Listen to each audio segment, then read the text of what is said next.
সবাইকে আমার সালাম জানাচ্ছি। আসসালামু আলাইকুম। আমি আজ দেশবাসীর কাছে ঘোষণা করছি যে আগামী জাতীয় নির্বাচন 2026 সালের এপ্রিলের প্রথমার্ধের যে কোনো একটি দিনে অনুষ্ঠিত হবে। এই ঘোষণার ভিত্তিতে নির্বাচন কমিশন উপযুক্ত সময়ে আপনাদের কাছে নির্বাচনের বিস্তারিত রোডম্যাপ প্রদান করবে। আমরা এমন নির্বাচন চাই যা দেখে অভ্যুত্থানের শহীদদের আত্মা তৃপ্তি পাবে, তাদের আত্মা শান্তি পাবে। আমরা চাই আগামী নির্বাচনে সবচেয়ে বেশি ভোটার, সবচেয়ে বেশি প্রার্থী ও দল অংশ নেক। এটা সবচেয়ে অবাধ, সুষ্ঠু ও নিরপেক্ষ নির্বাচন হিসেবে জাতির কাছে স্মরণীয় হয়ে থাকুক। 1.5 যুগ পরে দেশে সত্যিকারের একটি জনপ্রতিনিধিত্বশীল সংসদ গঠিত হবে। বিপুল তরুণ গোষ্ঠী এবার জীবনে প্রথম ভোট দেওয়ার সুযোগ পাবে। এসব লক্ষ্যে প্রয়োজনীয় সকল পদক্ষেপ নেওয়ার জন্য আমরা জাতির কাছে অঙ্গীকারবদ্ধ।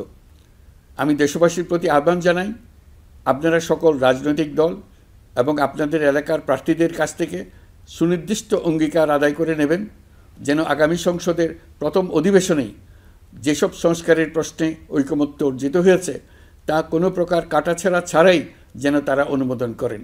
আপনারা ওয়াদা আদায় করে নেবেন যে তারা বাংলাদেশের স্বাধীনতা, সার্বভৌমত্ব, আঞ্চলিক অখণ্ডতা এবং জাতীয় মর্যাদার প্রশ্নে কখনো কোনো প্রকার আপোষ করবেন না এবং দেশের বাইরের কোনো শক্তির কাছে দেশের স্বার্থ বিকিয়ে দেবেন না। আপনারা তাদের কাছে সুনির্দিষ্ট প্রতিশ্রুতি আদায় করে নেবেন এই মর্মে যে তারা কখনোই কোনো অবস্থাতেই আপনাদের গণতান্ত্রিক অধিকার ও মানবিক মর্যাদার ক্ষুণ্ণ করবেন না। আপনারা তাদের কাছে অঙ্গীকার আদায় করে নেবেন যে তারা সম্পূর্ণ সততা ও স্বচ্ছতার সাথে দেশ পরিচালনা করবেন এবং সকল প্রকার দুর্নীতি, দলীয়করণ, টেন্ডারবাজি, সিন্ডিকেটবাজি, চাঁদাবাজি, সন্ত্রাসী কর্মকাণ্ড ইত্যাদি গণবিরোধী কাজ থেকে নিজেদেরকে সম্পূর্ণভাবে মুক্ত রাখবেন। আমি আপনাদের আবারও স্মরণ করিয়ে দিতে চাই যে এবারের নির্বাচন শুধু শান্তিপূর্ণ নির্বাচন করার বিষয় নয়, এটা ছাত্র জনতার অভ্যুত্থানের আকাঙ্ক্ষা নতুন বাংলাদেশ গড়ার নির্বাচন। এই নির্বাচনে পরিচিত দলগুলিই থাকবে, তাদের পরিচিত মার্কাগুলিই থাকবে, কিন্তু ভোটারকে বের করে আনতে হবে যে এই মার্কার পেছনে আপনার কাছে ভোট প্রার্থীরা কে কতটুকু নতুন বাংলাদেশ গড়ার জন্য প্রস্তুত, কে কতটা প্রতিজ্ঞাবদ্ধ। আমরা যারা এই নির্বাচনে ভোটার হব তারা অত্যন্ত সৌভাগ্যবান এবং সৌভাগ্যবতী। আমরা একটা অনন্য ঐতিহাসিক ভূমিকা পালনের সুযোগ ও দায়িত্ব পাচ্ছি। আমরা জাতির নতুন যাত্রাপথ তৈরি করে দেওয়ার দায়িত্ব পাচ্ছি। আমরা নতুন রাজনৈতিক সংস্কৃতি সৃষ্টির মহান সুযোগটা পাচ্ছি। আমাদের সুচিন্তিত ভোটের মাধ্যমেই নতুন বাংলাদেশ নির্মিত হবে। শহীদদের রক্তদান সার্থক হবে। আশা করি বিষয়টা নিয়ে চিন্তাভাবনা করেই সবাই ভোট কেন্দ্রে যাব এবং দৃঢ়প্রত্যয়ে ভোট দেব। এখন থেকে ভাবনা চিন্তা শুরু করুন, আলোচনা শুরু করুন। এখন থেকে আপনাদের ভোটের গুরুত্বটা বুঝে নিন। আপনার এবারের ভোটের গুরুত্ব ঐতিহাসিক মানদণ্ডে দেখা হবে। আমাদের সবসময় মনে রাখতে হবে, পতিত ফ্যাসিবাদ ও তার দেশি বিদেশি দোসররা নতুন বাংলাদেশ গড়ার সম্মিলিত প্রচেষ্টাকে পদে পদে বাধাগ্রস্ত করার চেষ্টা চালিয়ে যাচ্ছে। তারা নানামুখী অপপ্রচারে লিপ্ত। তারা সবসময় চাইবে জুলাই অভ্যুত্থানের মাধ্যমে তৈরি হওয়া জাতীয় ঐক্যের শক্তিকে পরাভূত করতে, গণতান্ত্রিক আকাঙ্ক্ষা বাস্তবায়নের প্রচেষ্টাকে লাইনচ্যুত করতে এবং বাংলাদেশকে পুনরায় করায়ত্ত করতে। আমি আগেও বলেছি, আজ আবারও বলছি, আমরা একটা যুদ্ধ অবস্থায় আছি। এখন আমাদের একতাবদ্ধ থাকতে হবে যে কোনো মূল্যে। পরাজিত শক্তি এবং তাদের সহযোগীরা ওত পেতে বসে আছে আমাদের ছোবল মারার জন্য, আমাদের অগ্রযাত্রাকে রুখে দেওয়ার জন্য। আমরা তাদের কিছুতেই এই সুযোগ দেব না। আসুন আমরা আমাদের সম্মিলিত প্রচেষ্টায় প্রিয় মাতৃভূমির স্বাধীনতা, সার্বভৌমত্ব, আঞ্চলিক অখণ্ডতা ও জাতীয় মর্যাদার বিরুদ্ধে যে কোনো আঘাত প্রতিহত করার উদ্দেশ্যে প্রতিরোধের ঐক্যবদ্ধ সুদৃঢ় প্রাচীর গড়ে তুলি। গত 16 বছর ধরে এদেশের প্রতিটি স্তরে অপরাধ, অনিয়ম, দুর্নীতির ভাইরাস ছড়িয়ে পড়েছিল। এই রোগাক্রান্ত রাষ্ট্র ব্যবস্থাকে রোগমুক্ত করে জনগণের কল্যাণমুখী করতে হলে আমাদের রাজনৈতিক দলগুলোর সক্রিয় অংশগ্রহণ জরুরি। আমরা দায়িত্ব নেবার পর থেকেই রাজনৈতিক দলগুলোর সাথে নিয়মিত যোগাযোগ রেখেছি। বিভিন্ন ইস্যুতে রাজনৈতিক নেতাদের সঙ্গে আলাদা এবং একত্রিতভাবে বৈঠক করেছি। সর্বশেষ গত মাসের শেষ সপ্তাহেও বিভিন্ন রাজনৈতিক দলের নেতৃবৃন্দের সঙ্গে আমি বৈঠক করেছি এবং চলতি সপ্তাহে জাতীয় ঐক্যমত্য কমিশনের দ্বিতীয় পর্বের আলোচনা শুরু করেছি। সরকার পরিচালনায় তারা তাদের গুরুত্বপূর্ণ মতামত তুলে ধরেছেন। রাজনৈতিক দলগুলো শুরু থেকে আমাদের সাথে সহযোগিতা করে আসছেন এবং সবসময় তারা সহযোগিতা অব্যাহত রাখার প্রতিশ্রুতি দিয়েছেন। প্রিয় দেশবাসী, আপনাদের নিশ্চয় মনে আছে জুলাই গণঅভ্যুত্থানে নেতৃত্ব অংশ নেওয়া শিক্ষার্থীরা একটি জুলাই ঘোষণাপত্র দেওয়ার কথা জানিয়েছিল। তারা আমাকেও সেখানে আমন্ত্রণ জানায়। আমি বলেছিলাম দেশের সকল রাজনৈতিক ব্যক্তিবর্গ, নাগরিক সমাজের প্রতিনিধি সহ অন্যদের সঙ্গে নিয়ে সকলে মিলে এই ঘোষণাপত্র দেওয়া ভালো হবে। এর পাশাপাশি আগামী জুলাই মাসেই সকল রাজনৈতিক দলের ঐকমত্যের ভিত্তিতে একটি জুলাই সনদ প্রস্তুত করে আমরা জাতির সামনে উপস্থাপন করতে পারব বলে আশা করছি। এই জুলাই সনদ হলো একটি প্রতিশ্রুতি, একটি জনকল্যাণমুখী রাষ্ট্র নির্মাণের জন্য সংস্কার কমিশন যে প্রস্তাবগুলো দিয়েছে সেগুলোর মধ্য থেকে রাজনৈতিক দলগুলো যে কয়টিতে একমত হয়েছে তার তালিকা থাকবে এই সনদে। জুলাই সনদে স্বাক্ষর করে তারা জাতির কাছে সেগুলো বাস্তবায়নের অঙ্গীকার করবে। জুলাই সনদ অনুযায়ী আশু করণীয় সংস্কার কাজগুলো আমরা বাস্তবায়ন করতে প্রতিজ্ঞাবদ্ধ। বাকি অংশের বেশ কিছু কাজও আমরা শুরু করে যেতে চাই। আশা করি অবশিষ্ট অংশ পরবর্তীতে নির্বাচিত সরকারের মাধ্যমে বাস্তবায়ন অব্যাহত থাকবে। প্রাতিষ্ঠানিক সংস্কারের দৃঢ় প্রতিশ্রুতি বাস্তবায়নে আমাদেরকে দৃঢ়ভাবে এবং ঐক্যবদ্ধভাবে এগিয়ে যেতে হবে। এর কোনো বিকল্প নেই। এর বাস্তবায়নের মাধ্যমে পুরো বিশ্বের কাছে দেশের নতুন ঐক্যবদ্ধ ভাবমূর্তি তুলে ধরা যাবে। বিশ্বব্যাপী সবার কাছে জাতি হিসেবে বাংলাদেশের শক্তি সম্পর্কে স্পষ্ট ধারণা তৈরি হবে। ঐকমত্য কমিশন গঠন করা আমাদের একটি দুঃসাহসিক উদ্যোগ ছিল। অন্য কোনো দেশে এমন কোনো নজির নেই। এর মাধ্যমে আমরা জাতি হিসেবে রাজনৈতিক গভীরতার সন্ধান পেয়েছি। রাজনৈতিক ঐক্যে পৌঁছার জন্য ঐকমত্য কমিশনের সঙ্গে সকল দলের দলগত প্রস্তুতি, ঘণ্টার পর ঘণ্টা কমিশনের সঙ্গে ঐকান্তিক আলোচনা, জাতীয় লাইভ টেলিভিশনের সামনে সকল দলের ঐকমত্যে পৌঁছার একান্ত প্রয়াস আমাদের রাজনৈতিক ইতিহাসে স্মরণীয় হয়ে থাকবে। এই কমিশনের চেয়ারম্যান হিসেবে আমি সকল রাজনৈতিক দলের কাছে তাদের সীমাহীন ধৈর্য এবং কমিশনের প্রতি তাদের সহযোগিতা এবং সৌজন্য প্রকাশের জন্য জাতির পক্ষ থেকে ধন্যবাদ জানাচ্ছি। আশা করি আমাদের অসমাপ্ত কাজ সমাপ্ত করে শিগগিরই পূর্ণাঙ্গ জুলাই সনদ তৈরি করে জাতির জন্য একটা নতুন পথ নির্দেশনা রেখে যেতে পারব। এই কমিশনের অভিজ্ঞতার মাধ্যমে দেশের যে নতুন রাজনৈতিক সংস্কৃতি গড়ে ওঠার সম্ভাবনা দেখা দিয়েছে, আগামী নির্বাচনের মাধ্যমে যদি সেটা বিকাশমানভাবে স্থায়ী রূপ দিতে পারে তাহলে আমরা ভবিষ্যতের সকল রাজনৈতিক সংকট মোকাবেলা করতে সক্ষম হব। সকল প্রস্তুতি সমাপ্ত করে দেশের সকল মানুষের, কিশোর কিশোরী, তরুণ তরুণী, ছাত্রছাত্রী, কৃষক, জেলে, গৃহিণী, দিনমজুর, শ্রমিক, ব্যবসায়ী, পেশাজীবী, শিল্পী সবাই মিলে চেষ্টা করে একটা সুন্দর নিখুঁত নির্বাচন আয়োজন করে নতুন বাংলাদেশের দৃঢ় ভিত্তি রচনা করব। প্রিয় দেশবাসী, আমি জানি আগামী জাতীয় নির্বাচন কখন হবে সে বিষয়ে সিদ্ধান্ত জানার জন্য রাজনৈতিক দল ও জনগণের মধ্যে বিপুল আগ্রহ রয়েছে।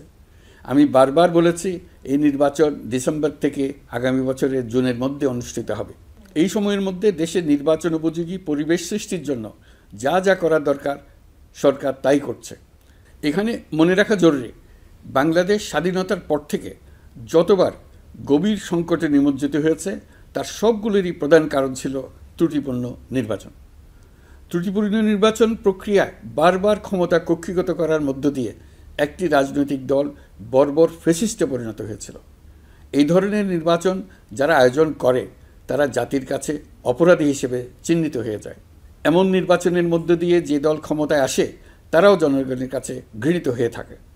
এই সরকারের একটি বড় দায়িত্ব হলো একটি পরিচ্ছন্ন, উৎসবমুখর, শান্তিপূর্ণ, বিপুলভাবে অংশগ্রহণের পরিবেশে একটি নির্বাচন অনুষ্ঠান করা, এমন একটি নির্বাচন আয়োজন করা যাতে করে দেশ ভবিষ্যতে নতুন সংকটে না পড়ে। এই জন্য সবচেয়ে বেশি গুরুত্বপূর্ণ হলো প্রাতিষ্ঠানিক সংস্কার। যেই প্রতিষ্ঠানগুলো নির্বাচনের সঙ্গে সরাসরি জড়িত সেগুলোতে যদি সুশাসন নিশ্চিত করা না যায় তাহলে ছাত্র জনতার সকল আত্মত্যাগ বিফলে যাবে। সংস্কার, বিচার, নির্বাচন এই তিনটি ম্যান্ডেটের ভিত্তিতে আমরা দায়িত্ব গ্রহণ করেছিলাম। সেই বিবেচনায় ও ইতিহাসে সবচেয়ে অবাধ, সুষ্ঠু, প্রতিদ্বন্দ্বিতামূলক ও ও গ্রহণযোগ্য নির্বাচন আয়োজনের জন্য সকল পক্ষের সঙ্গে আমরা আলোচনা করেছি। বিদেশ সফরে গেলে সেখানকার প্রবাসী বাংলাদেশিরা প্রায় আমাদেরকে সরকারি সেবা পেতে নানা রকম দুর্ভোগের কথা জানান। প্রবাসীদের জন্য বিদেশে তাদের নিজ নিজ শহরে আমরা বেসরকারি উদ্যোগে পরিচালিত নাগরিক সেবা কেন্দ্র স্থাপনের উদ্যোগ নিচ্ছি। সেখান থেকে তারা পাসপোর্ট নবায়ন, জাতীয় পরিচয়পত্র ইত্যাদি সংগ্রহ করতে পারবেন। এগুলো কঠিন কাজ, এগুলোকে কঠিন করা হয়েছে, কিন্তু এখন সরকারের অভ্যন্তরে সাহসী ও উদ্যোগী সিনিয়র সচিব এবং ডিজিদের সহযোগিতায় অন্তর্বর্তী সরকারের মেয়াদকালে আমরা এটা সমাপ্ত করতে বদ্ধপরিকর। প্রিয় দেশবাসী, আপনারা জানেন ঐতিহাসিক অভ্যুত্থানের পর এই সরকার যখন দায়িত্ব গ্রহণ করে তখন দেশের অর্থনৈতিক অবস্থা ছিল ভয়াবহ।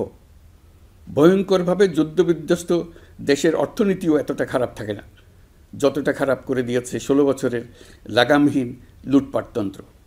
আশার বিষয় হচ্ছে শুধু ব্যাংক নয়, প্রত্যেকটি আর্থিক প্রতিষ্ঠান এখন ঘুরে দাঁড়িয়েছে। জনগণের আমানত এখন নিরাপদ। অর্থনীতির অধিকাংশ সূচক ইতিবাচক ধারায় ফিরে এসছে। আমাদের অর্থনীতির ইতিবাচক ধারা বিদেশি বিনিয়োগকারীদেরকেও আকৃষ্ট করছে। বৈদেশিক মুদ্রার রিজার্ভ শূন্যে নেমে যাওয়ার ভয়ে পতিত সরকার বিদেশি ব্যবসায়ীদের আয় নিজ দেশে নিতে দিচ্ছিল না। আমরা সেটা নিরসন করেছি। বৈদেশিক মুদ্রার রিজার্ভকে ইতিবাচক অবস্থায় নিয়ে আসতে পেরেছি। এই অর্থ বছরে আমরা চেষ্টা করেছি এমন একটি বাজেট দিতে যা সত্যিকার অর্থে জনকল্যাণমুখী হয়। দেশের ইতিহাসে প্রথমবারের মতো একটি বাজেট তার আগের বছরের চেয়ে ছোট হয়েছে। প্রবৃত্তিকেন্দ্রিক ধারণা থেকে সরে এসে আমরা চেষ্টা করেছি সামগ্রিক উন্নয়নের ধারণায় জোর দিতে। এই বাজেট প্রথাগত ভৌত অবকাঠামো তৈরির খতিয়ান নয়। এই বাজেটে প্রাধান্য দেওয়া হয়েছে মানুষকে। নজরদারি বৃদ্ধির ফলে রপ্তানি আয় বেড়েছে। অর্থনীতির দুঃসময়ে আমাদের প্রবাসী ভাই বোনেরা রেমিটেন্স যোদ্ধা হিসেবে এগিয়ে এসছেন, যার ফলে রেমিটেন্স প্রবাহ উল্লেখযোগ্যভাবে বৃদ্ধি পেয়েছে। আমি জাতির পক্ষ থেকে সকল রেমিটেন্স যোদ্ধাকে কৃতজ্ঞতা জানাচ্ছি। স্বৈরাচারী সরকারের পতনের পর অর্থ পাচার রোধে কঠিন পদক্ষেপ নিয়েছে অন্তর্বর্তী সরকার। এছাড়া পুরনো আমদানির দায় পরিশোধ হওয়ায় বৈদেশিক মুদ্রার রিজার্ভের উপরও চাপও কমেছে। রাজস্ব আদায় বাড়ানোর জন্যে পূর্ব ঘোষণা অনুযায়ী জাতীয় রাজস্ব বোর্ড NBR ভেঙে অর্থ মন্ত্রণালয়ের অধীনে রাজস্ব নীতি বিভাগ এবং রাজস্ব ব্যবস্থাপনা বিভাগ নামে দুটি স্বতন্ত্র বিভাগ প্রতিষ্ঠা করা হয়েছে। এটি একটি বড় কাঠামোগত সংস্কার। এই সিদ্ধান্তের ফলে বিশাল আকারের দুর্নীতি কমবে, রাজস্ব ব্যবস্থার দক্ষতা বাড়বে, স্বার্থের দ্বন্দ্ব কমবে এবং রাজস্ব আহরণের আওতা সম্প্রসারিত হবে। অর্থনীতি সহ বিগত মাসগুলোতে সরকারের প্রত্যেকটি মন্ত্রণালয় ছোট বড় বহু সংস্কারের উদ্যোগ নিয়েছে। মোট 54টি মন্ত্রণালয়ে 1000-এরও উপরে সংস্কার ও উন্নয়ন সংক্রান্ত পদক্ষেপ নেওয়া হয়েছে। এর পাশাপাশি আমরা যে সংস্কার কমিশন করেছিলাম তাদের সুপারিশের মধ্য থেকে আশু করণীয় সুপারিশগুলো দ্রুত বাস্তবায়নের জন্য মন্ত্রণালয়গুলো কাজ করে যাচ্ছে। মে মাস পর্যন্ত বিভিন্ন সংস্কার কমিশন থেকে প্রাপ্ত সুপারিশের ভিত্তিতে 54টি মন্ত্রণালয়ে 129টি সুপারিশ বাস্তবায়ন করা হয়েছে। এই সকল সংস্কার কাজের মধ্যে কয়েকটি চুম্বক অংশ আজ আপনাদের সামনে তুলে ধরতে চাই। আইন ও বিচার বিভাগ মোট 33টি গুরুত্বপূর্ণ সুপারিশ ইতিমধ্যে বাস্তবায়ন করেছে। এর মধ্যে উল্লেখযোগ্য হল ইন্টারন্যাশনাল ক্রাইমস ট্রাইব্যুনাল অ্যাক্ট 1973 সংশোধন ও পুনর্গঠন করে আইনটি আন্তর্জাতিক মানের সাথে সামঞ্জস্যপূর্ণ করা।